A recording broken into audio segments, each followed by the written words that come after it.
So hi, welcome everyone. We are in Singapore Hackerspace, and Philip Boeing will present Bento.box. So let's hope this will work. I'm turning it.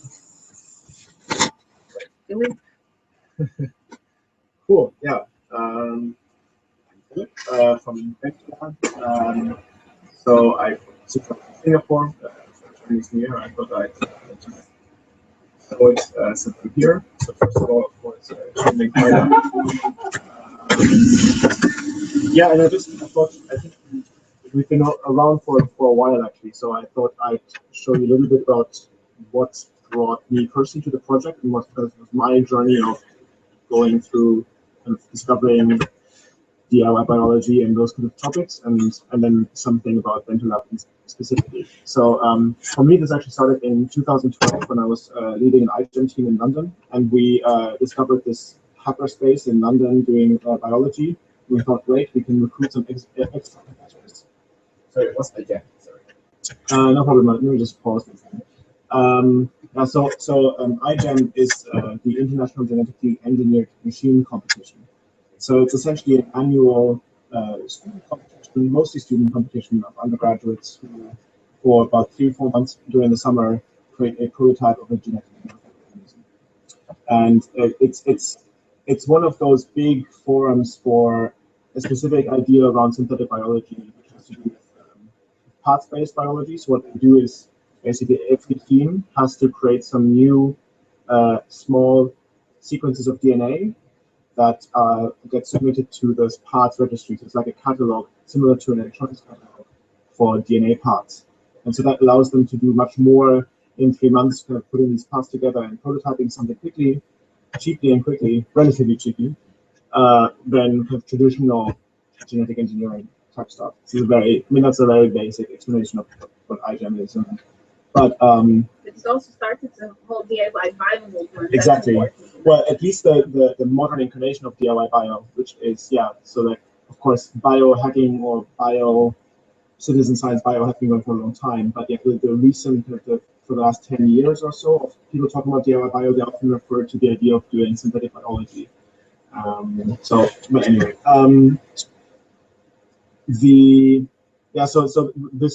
I was leading a team in London, and we basically come up with a project, what we want to do. And we did actually work on a project to do with plastic pollution in the ocean. But I just then heard about this DIY bio community, very nascent there, and I thought, well, this is great because there are some citizens who want to do the same thing we're doing. So can we do some collaboration? Maybe get some bonus points for this, and it's maybe a really interesting thing.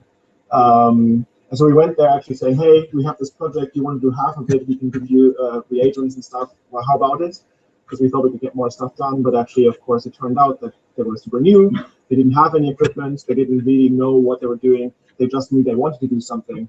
And so that was first a little bit disappointing, but then, of course, was also an opportunity to do something with them. And another thing about iGEM is that they have kind of the parts registry described itself as an open source registry, which is true to some extent, but it's also true that, or especially then, you couldn't get actual samples of the DNA unless you were based at the university, which has to do with material transfer agreements and so on, so on, so on. We were a little bit naive then. We just thought, well, this means it's not really so open, and maybe we'll poke a little bit of attention at this and investigate this a little bit. And so the collaboration with the hackers in London then turned into, can we actually empower them through teaching them basic laboratory and safety skills, building some equipment. Maybe we have to do some things with them by inviting them into the university because of regulations. Can we basically empower them to get their own biobrick and submit it to the registry? So what you see in this video here is where we do a gel electrophoresis band in the Hackerspace. We built also an incubator in this fridge box, which was really fun, and it worked. There's a shaker incubator. It worked for exactly as long as it needed to work. So that was good. So we improved some self there. And then because of the limitations, you can't do modified stuff in a space like that. We invited them to the teaching labs for a week and did some stuff with them there. And basically, at the end of this, we submitted for them their own biobrick that they designed the primers to make, and so on and so on and so on. That was the first time. Now, actually, a few years later, community labs can participate on them. But this is still the first actual DNA sample that we submitted with them. And that took us, my co-founder and me, who worked on this project, on a kind of journey to go more into DIY bio, because we found that really fascinating. Yes, and what's a biobrick? So a biobrick is just their term for essentially a piece of DNA, but this piece of DNA has to be formatted in a specific way. So it has to start with a specific sequence and end with a specific sequence, and that allows it to be kind of a plug and play. So usually people in molecular biology use something like 100 different enzymes to cut and paste these things.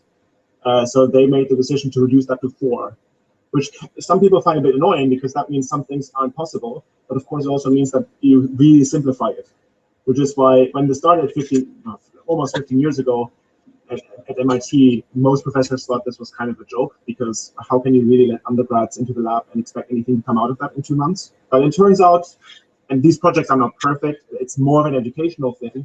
It's more of a first prototype, but still it's kind of impressive that students can do this relatively independently. And that's kind of part of the idea of SymBio and iGEM also, is to try to make that more de-skilled, so you can actually concentrate on the design rather than the lab skills, I think. Yeah.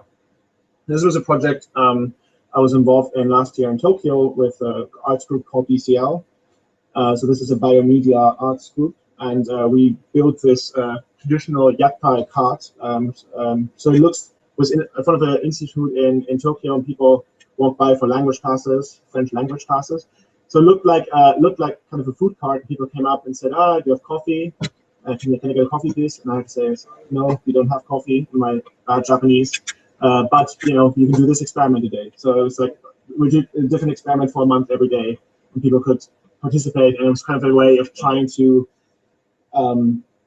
disrupt the idea of what a lab means to people and where labs can be, and kind of put it into a very unexpected context.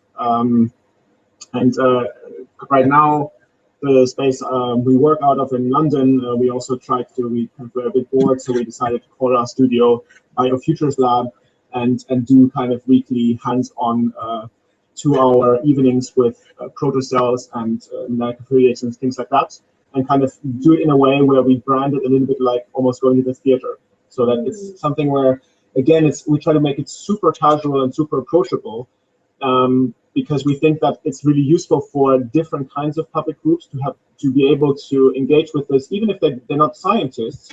But just like going to the theater 3 times a year, and it's somehow a cultural enlightenment, you can also go to a biohackspace twice a year and do something, and just have somehow more of a hands-on relationship with it, and it's not just magic that you read about in Wired, And this is still ongoing. I would say that we're trying to. It's still quite a challenge to actually get my dream of like a grandmother with a granddaughter in there. Mostly students from the RCA, but it's a start. It's more we're working on that. So these are some examples of stuff that we did there. Like this is kind of growing mycelium with wood into like a permanent structure. And we have a big library of biological fiction that we're now doing a reading group around. This is actually my personal library, just put it in there. And anyway. How's it in space right now? Yeah, it's so Somerset House it's like an old town palace, which used to have just a tax office and a car park. Really stupid use of beautiful public central location. And they also realized this in the 90s and refurbished it and put basically small studios and art spaces in there. And this part of Makerversity, of Somerset House, is called Makerversity. So it's like a subsidized space for small studios and small design teams. And we basically, we pay some rent, but it's really, really way below market value. And that's because they want to encourage people to. So actually, next to this is like a huge workshop of CNC machines, laser cutter, blah blah blah. So lots of people using kind of traditional textile design and fabrication. So of course, we also want to engage those people then now with, hey, you do textiles. We have a huge vat of kombucha here. Why don't you take that and make something out of it? Kind of infect that traditional third industrial revolution place with some actual grown materials. What is the place called? It's called Makerversity. So I find it makerversity.org. So yeah, I should actually be a logo on the slide. But anyway. Yeah, so you want to see Mark? I didn't realize the slide. So this is actually was the kind of day Bethan, my co-founder, and I kind of decided to do Bento. This was, I think, 2 or 3 years ago at one of the DIY Bio Europe meetups. And on the board there, usually I have a close-up. I don't know, I think I messed up the slides. It kind of says, these are the problems holding back DIY Bio. We don't have like an Adafruit or an Arduino. We don't have like a good starter kit. And yes, there are many open source tools, but it's also open source is great, but it really only describes that the source code is open. It doesn't really mean diverse. It doesn't really mean accessible. It doesn't really mean even cheap necessarily. And maybe those are also problems that have to be worked on. And so we kind of thought, well, we knew of the Hackeria suitcase lab, like the PCR machine with the electronic synthesizer, so you can do some extra music while you're doing PCR. And we kind of liked that form factor. And we thought, wouldn't it be great if this was something that people could actually buy for cheap and use in a school, for example? Like it would actually be like a really properly safety certified product that is the teacher can actually legally use and not get sued by. And that was kind of our starting design constraint. And that's kind of what took us a while to get right. I mean, it started like as a student side project. So, and our kind of super startup-y naive pitch, just as a disclaimer and warning, is that the lab right now looks like a computer in the 60s, like a room where people work in it. And we wanted to make a lab that looks like this. So we wanted it to fit into a bag, like the bag I have, like a laptop bag. And so that was sort of the size constraint. So this is a Bento lab. This is one of the 20 beta units that we have right now. So actually, this is one of the 2 that we have. Most of them are with actual users in actual projects right now. Hopefully, I don't think they look as good as this one anymore. But yeah, I'll show it. I'll plug it in later also. So basically, it's like a laptop-sized lab or an A4 paper footprint with a centrifuge, a PCR machine, so like a copying machine for DNA, and then also there's a unit for visualizing DNA. So there's actually a gel box that goes alongside this. So there's a power supply to run a gel. So there's a little box that basically fits on top of here, and that's the gel electrophoresis part. So there's a power supply, and then you can run a roughly 100 volts current through this to basically separate the DNA and kind of order it by size. So you get that kind of CSI DNA barcode picture. And there's a blue light transilluminator. So it's kind of, we kind of thought, well, this is like, of course, we ask 100 molecular biologists what additional feature they'd like, and we get 200 answers. But everyone kind of agrees that that's the basic set that they really want. And so that's what we started with. And like the one example that we always bring up, because we have the meat crisis in Europe, is, well, you have a burger and you're worried, you can take a sample, put it in your Bento lab, and find out whether you're eating horse meat. It's kind of a basic, cheeky example of what the kind of DNA tests you could do. So some of our beta testers are actually using this actual field test, so they're connecting it to a car battery. We did a workshop in Japan with like a media arts center, so with design students for a weekend doing some biotech kit, and we also did DNA barcoding stuff with them. So here we have Adeline. She was doing a workshop here in Hackerspace. Yeah. And our example was, you want to know where your sushi comes from. This is that's my usual Japan slide. Yeah. It's like what's in your sushi, and yes. I mean, yeah. I think in Japan I usually feel okay, but I heard in the US like 60% tuna sushi is actually not tuna. It's kind of cheeky. So yeah, and this is a really great example. This is Gianpaolo from Geneva. And he actually kickstarted this project called Beer Decoded. So he goes with his Bento lab and his bicycle to all the microbreweries in Switzerland and does workshops where they look at the barcodes of the yeast strain. And they also, I think, reflected and sequence it later. And then they do tasting workshops and they kind of look, this beer tastes like this. Oh, maybe there are some genetic information, and they try to build like an app map of beer and genetic data. So we kind of want this to become a lab for everybody that's kind of really more like a kind of like a Raspberry Pi in a sense. It's a computer that's actually useful, but it's also a computer that's approachable and easy to use and not expensive, not horrendously expensive, although it's a bit more than a Raspberry Pi at the moment. Yeah, so these slides are a bit weird. But anyway, how long does it take to do the DNA printing of a yeast or something? I don't actually know about the yeast in particular, but I think usually this kind of DNA analysis protocol will take about 2 hours. So I think that's you can do it. I think 2 hours is roughly the time you'd look at. Depends a bit on the PCR you're running. You can, but yeah, 2 hours suffice. So sorry, that's the computers now. But why I wanted to bring this slide up because actually, of course, I like this slide because there are a lot of computers in the room. But in a way, we also want to make it more like this. So to make that point, it's not just about. You said Raspberry Pi ago. Yeah, sorry. That's. When you get a Bento.box, take them in front of magazines. No Raspberry, I'm against it. You're against it? Open hardware. It's still like patented. You have to use some of the. I'm a big fan of. It's to be honest, these are just slides to get the point across. And also because we're in the UK, everyone is really happy that they have Cambridge Raspberry Pi. So I know this is not recorded anyway, so I'm not going to totally comment. streaming live. Yeah, so you know. Exactly. So anyway, I think that's probably it. Yeah. I just wanted to notice say one more thing. So yeah, we've been beta testing for like the last 5 months, and that's gone really well. I mean, these ones we made ourselves, and I have no intention of doing that anymore because it's really a real pain. And I mean, there are definitely some things where, yeah, this was like a good 20 product run that taught us a lot about what we shouldn't do in the future.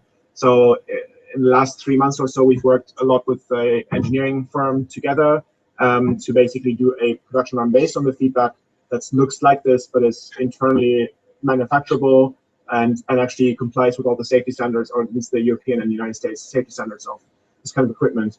And we're on Kickstarter on March 21st. Yes. So that's what we're working on right now. I mean, plus all the other stuff. It's going to be like a pretty revamped version that looks like this, but works way more. And I'm not afraid. I'm not embarrassed to give it to someone. With this one, I'm like, this is so nice. Completely different. Philip, can we ask you already what would be the price or the support? Yeah, it's gonna. It's pretty much set. It might change a little bit, but I think the early bird would be £470 for just the lab. So we're gonna have like a lab only edition, and we're gonna have a lab plus like a biohacking starter kit with pipettes and blood experiments, and that's gonna be a little bit more limited because we're still testing that. What about the reagents? Is it part of the kit? Yeah, so in the kit, everything, yes, but that'll be probably about 150 to 200 pounds more expensive because we're still costing that. And do you have problems shipping it internationally with the reagents? Or no? Yeah, with this, I don't think so, because the biggest thing, the reason why is we're not shipping GMO or anything like that. It's tack and primers, and that's not really a problem. There's no material transfer problems with this, but we are also still checking that. So I can't. So even just dealing with shipping liquids. Yeah, but for the lab only, it's going to be. I think the normal price is something like £550, which yeah, we try, which means basically that we don't make a profit at the end of this, but we hopefully get all our money back that we've paid in the safety testing and all that kind of stuff. And we kind of want to explore then what people do with that. And it would be nice if you can include in the Kickstarter campaign something for people like buy one, donate one. Bento.box for people. I'm asking for people in Indonesia and these places where it's really like impossible to get reagents. It's so many of the DIY bio groups there struggle. And it would be nice even to mention which of these DIY bio places in the world get that. So we're actually, that's a really great point. So we have about 80% of the campaign kind of written up as a first draft. But these kind of rewards where it might be like get one or donate one or whatever, we're still playing with. So we were thinking, for example, about this is more UK-centric kind of donate 10 and we'll have like a school program where we maintain them for at least 3 years and schools can rent them for shipping. But actually I really like the idea of because I mean the kind of Indonesian, as you just mentioned, Steam is really great. I mean, thanks to Mark, for example. But yeah, so that would be really great to. We haven't really worked so much on the non-essential rewards. You know, more those are kind of the rewards we'd like to work more on. Yeah, it's great. What's the mobile phone thing? Sorry? Mobile phone functionality? Yeah, so this mobile phone is aspirational, but yeah, but it's not nonsense. So the new one that we're building right now has a particle chip, which means it has Wi-Fi, and we're working on having it being completely, so you can obviously control it with the screen, but you can also program it, and we don't know how many features we'll be able to offer at the beginning, because it's just how much time we can spend. So maybe we'll make that a stretch goal. That's one of the things we're thinking about right now. But yeah, it basically means that, for example, if you have an open trans, you could make them talk to each other, things like that. Or you can, I mean, one of the important use cases brought up by PhD students is just put your PCR tubes in there, go for coffee or go for the lecture that you're late for, and then start the experiment remotely, or you can still change it later. So those are things. We want to make it not just, affordable labware. We want to actually make it really user-friendly labware that you might want to use instead of the one that you actually have in your university. It'd be nice to have findings or something if you're already able to network them, have them do some sort of communities. Yeah. Yeah, absolutely, I agree. I mean, obviously, we spent so many hours thinking about all the stuff we could do. It's just so it's very time consuming. So what we're trying to do now is we're like, what's like the minimal stuff that we actually have to make? And the nice thing about having the Wi-Fi chip in there is that we can upgrade it anytime. So all those features are very nice because they're software features, so we can make it. Hopefully we'll have, so I know some people are wanting to build an Android app for it, so we're just trying to find out how can we set it up so other people can contribute to the project. But how do you fund yourself? Well, we won a few competitions. We don't have any investment, so we won a couple of entrepreneurship competitions and some kind of grant money. But yeah, that's been, so for the beta testing, people paid for beta testing so that we could give them the lab. But essentially, yeah, hopefully at the end of the Kickstarter, we'll be cash neutral again. Let me ask you the evil question. You're not afraid of some litigation issues, like some patent trolling? No, not at all. There's one patent that might be applicable to this. But if it is, then we also know what the licensing fees are, and we factored those in. And so we've talked to some people who are building just that part of the tool. I'm not going to talk too much about it now, but yeah. So we've looked at the situation. Yeah.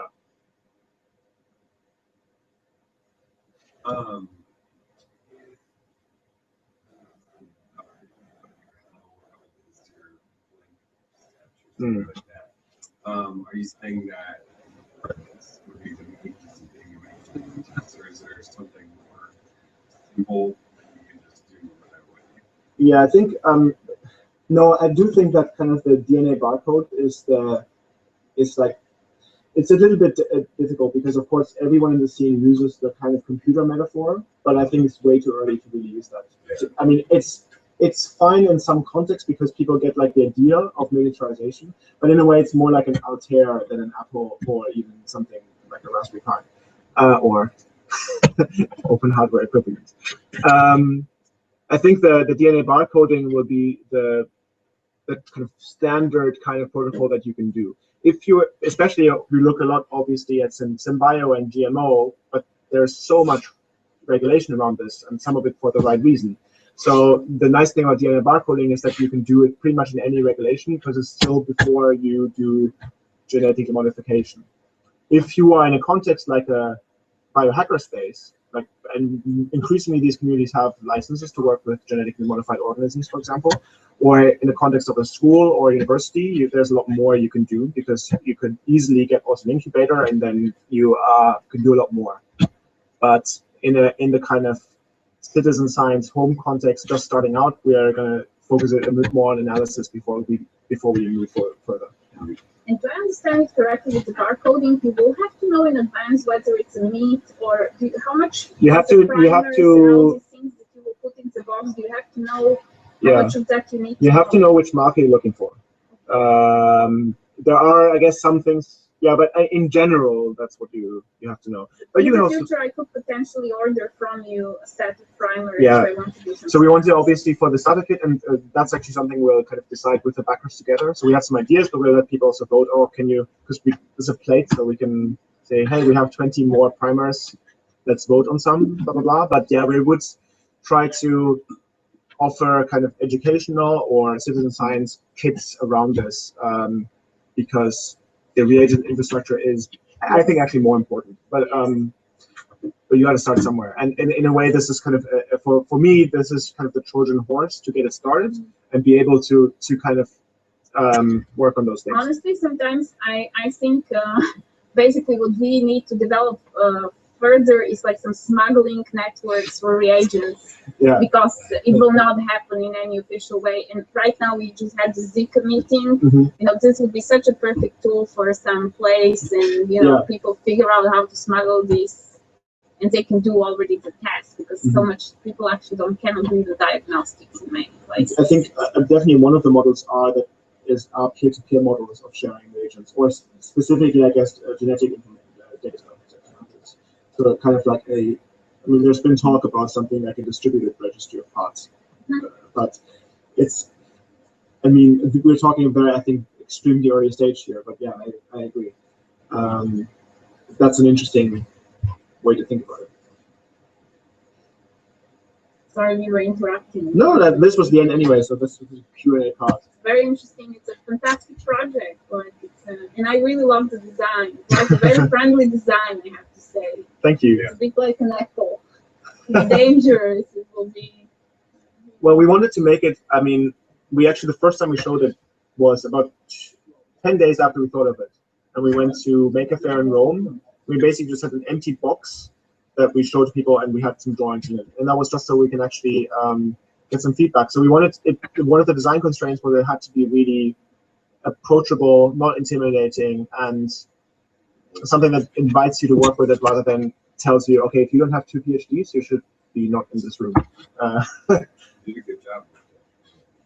Oh, thanks. I'm curious, what do you think about this synthetic bio kit that is like everyone's talking now about? Like, which one, the amino bio? Yes, amino bio.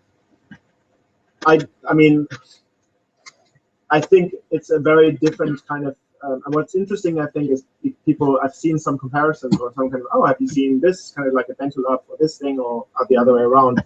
I think they're very different kinds of. They look at very different kinds of applications, but some of the language is very similar. Like kind of. The box. Yeah. I haven't seen one yet. I'm really curious to see one. I know it's about. I think it's about this size. It looks a little bit more like a. Like a. To me, it still looks more like an exhibition piece. And I know it came out of the RCA. But yeah, I mean, there's also this retro aesthetic. So I'm starting to be curious why they went to 60s almost retro aesthetics of this wooden box. It feels a bit like objects from the 60s, while you're going more into like it's like a toy aesthetics. So I'm just wondering. Yeah, I mean, I think from our point of view, it's a little bit more intuitive because we're not trained as industrial designers. This is fantastic. I think a lot of what Amino is trying to do is kind of communicate. Oh, this is actually really safe and really simple, and it's maybe the retro. I mean, maybe the idea there is that the aesthetic of it is kind of what this. I mean, it's in wood. It can possibly be dangerous or high tech in a way. I don't know. I mean, and who produced for you the Bento? Maybe I missed it because I was also like trying to multitask. Well, we're actually still sourcing some. So we're looking at some factories right now in the UK. So the next production run, we're looking at about 500 units max. So we don't want to now, like we've made 20. We don't want to do 10,000 next. But why don't go to Shenzhen where everyone else? Well, we've been to Shenzhen, and I think it's really super interesting. But it's not so much. I mean, the thing is, for us, it's a lot easier right now to do it close to home, and that's not to do with the standard or the safety or anything of this. It's just to do with it's if we were in Shenzhen, we have to be based in Shenzhen if we do this there. And I think we're going to do that in the future if this goes well, maybe. But I think the pricing between producing something in Wales and producing something in Shenzhen is actually at this unit, but not so relevant. That's interesting. You need to be close to it. So Yeah. I really like, I mean, we've shown this at Maker Faire in Shenzhen last year, and we were there and we went to PCH and Hacks and so on. It was really super interesting, and also some not so hyped places. But it was just a thing that if we do it here, we have to be based here, and my Chinese is not good enough. But yeah, it's definitely something we thought about. So can you give us some time frame of what we should expect when? So you should expect the Kickstarter March 21st. The idea, actually, we did this Kickstarter pretty late, so we did kind of we thought about Kickstarter for a long time, or Indiegogo for a long time, because people kind of expect that, I think, for this kind of project so far. But we kind of deliberately said we'll do beta testing, we'll announce it on our website, you can apply to us, we'll do this if we think this makes sense for you, because we didn't want to do something that we didn't know. And it was the right decision, because it was a real painful process to get the first 20 made. And that taught us, okay, now we're going to look for some engineering companies that have done this before. Now we'll talk to a safety testing house and so on. So we've done all this now. So the Kickstarter comes actually at the end of the re-engineering this. So we'll actually get the first working prototypes of the new one out of the actual factory setup in April. And we're expecting to ship them, well, we'll get them out of the factory in July in the current time frame, so we'll probably ship them in August. But it's we'll try to do the Kickstarter pretty late in the game, where we just have to say, okay, can we order 50 or 100 more?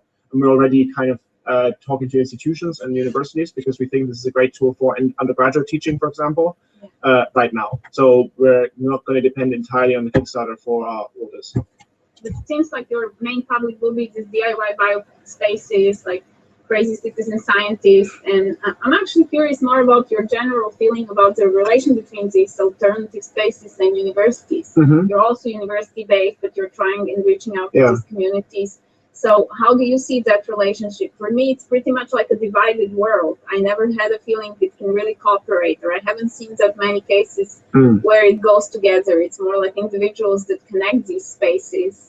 Like you, or like you, or like. Well, I'm actually not at a university anymore. But my You're not. I graduated and I do this now. So someone has to keep the thing. No. I mean, yeah, of course I was at university, but right now I focus entirely on this. Although we still walk in and out of university a lot. So what are some? You can share, like, what are some early feedback you're getting from the universities when you're trying to introduce.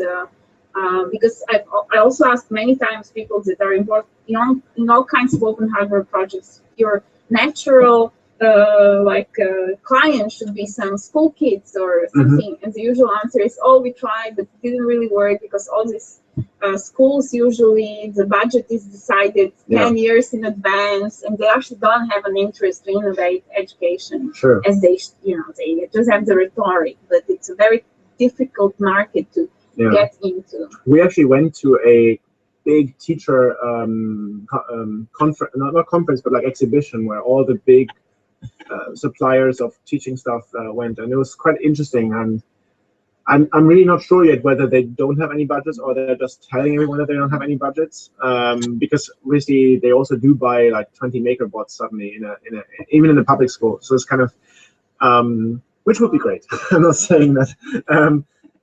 I think for universities,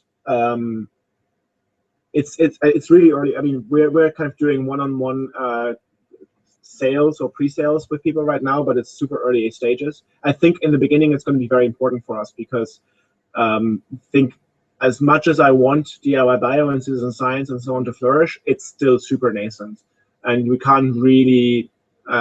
I mean, and of course, what we're trying to do is make infrastructure so that allows more people to come in and be part of that. But I think that's going to take a while. And for universities, we've gotten certainly interest from some field researchers who like it because it's cheap, and if it breaks, they don't care. Because if you take like a 10K machine into the field, it's a different insurance issue. So that's nice. So that's completely oh, I'm doing a trip to a field in so and so, and I can take this. And also there's the whole teaching aspect. So actually the idea that well, they do this with spectrophotometers now, but the idea that, you know, right now if you do a demo, maybe you take a class of 30, 40 people, you show them a PCR machine and you do something, but really no one really does anything until they have their second year lab week or whatever week. So for me, coming from a computer science field, the idea that I don't have my own computer and I program 1 week in my 3-year degrees is kind of insane.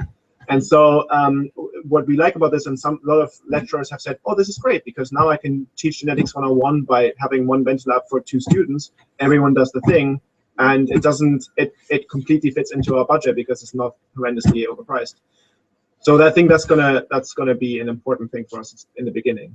I'm also thinking in terms of maybe like some policymakers, because they are the ones that decide on the budget, and they have this, oh, universities should work closely with the industry, kids are not really, they don't have practice, they come out with a lot of theory.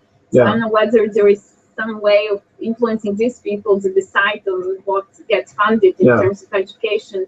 They should be the ones open a bit more to the idea of a kit as something that should be supported as an educational tool. We're talking to some people in the UK and Germany about this, but it's still super. I mean, we're obviously very interested, and there are some movements of bringing, for example, PCR and so on into the A-level curriculum. Seriously, like, library there's science. So much like potential in the library as a space, which in the US already offers these 3D printers and tools. Not just books, and I think libraries are maybe a natural place where we should expect some science instruments. In my neighborhood, if I have some doubts about the meat, I could go and check it. Or something. Totally, and it's like a node of the distributed DNA library. I mean, there's a library already, so just put a minus 80 freezer. Yeah. So you were saying that you did 20 of them already. Yeah, these ones. Yeah. And so next year you're trying to do more manufacturing. Yeah, but it's really sorry.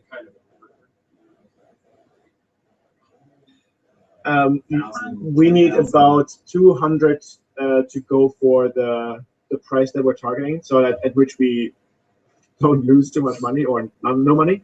And we're kind of thinking that it'll be between 300 and 500. With not just the Kickstarter, but also with the earlier sales to universities.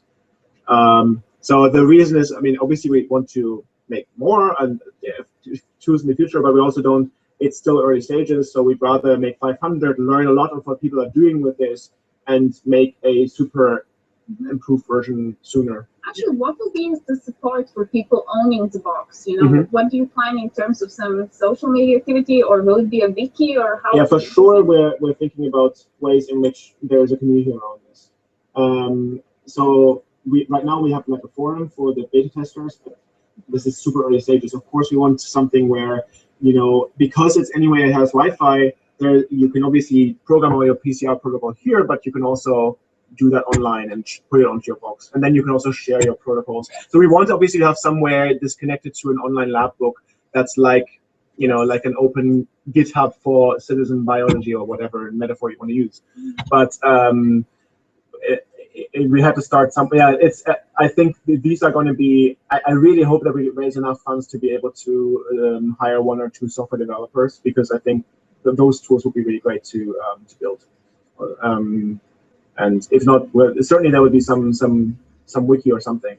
But the other point of support actually is that, and we want to do it in a way where we can actually offer like office hours and things like that. And that's the thing that actually also costs a lot of money from a kind of infrastructure point of view. So that actually, you know, a teacher can, okay, my Bento lab, something seems broken. Okay, we can actually offer you a warranty because we have that kind of structure. That's kind of the thing where it becomes a little bit not just for the 1% of super involved hackers, which are great, but it limits it to a certain kind of audience who feel comfortable just taking things apart all the time and preparing everything by themselves. But it's not really then for a school context. So we want to offer that kind of support as well. Yeah.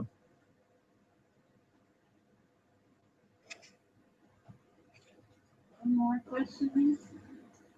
But I need to be off there. Okay, cool. Okay, So thank you, Shinen Twyla, and I can also plug it in. So you want to show it and plug it? Sure. So let's plug it in. Don't forget. No, we can. I mean, we can stop the recording as well, and maybe it's nice that people see how it. At least they see some light or something. I think it's a part of the. I'll put the. Man, I can't edit. Do we get to look in the back too, or is it different? It's really annoying. Don't worry about it. Don't worry about it. Don't worry about it. He wants to break it. No, no, it's just a pain. This is a pain to open and close. Just not right. Yeah. Especially not.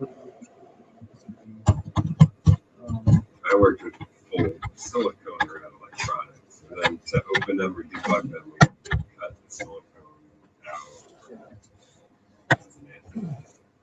How do you cut?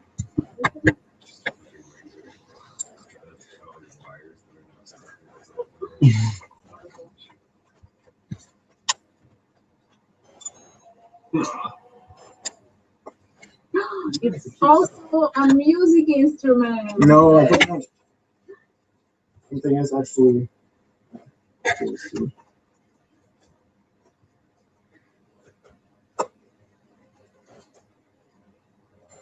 I'm really sorry, but there seems to be something embarrassing. Actually, that's typical life. That's really typical. That's a typical life. Yes. So there would be more. Sorry, we cannot cut that. That's the only problem. Let's turn off this. I'm gonna see what it is. Yeah, these that we got from this.